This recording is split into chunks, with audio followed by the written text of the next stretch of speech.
Hi guys, welcome to my channel. Today we will write a letter to your friend telling him how you spend your summer vacation. Let's get started. Examination hall, city ABC, date.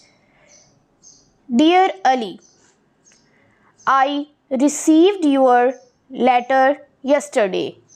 I was pleased to know that you are fine. Now I shall like to tell you about my summer vacation. My father took us to the Neelam Valley. We were in our own car. We covered all the distance along the river Neelam. The road was very narrow. The turnings were very risky. There were tall walnut and pine trees. There was the biggest hydel power station installed by China.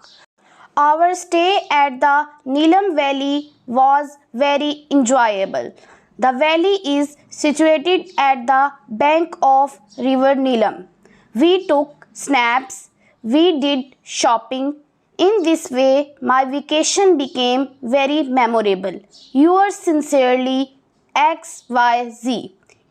If you like my video, please hit the like button and subscribe my channel for more videos. Thank you.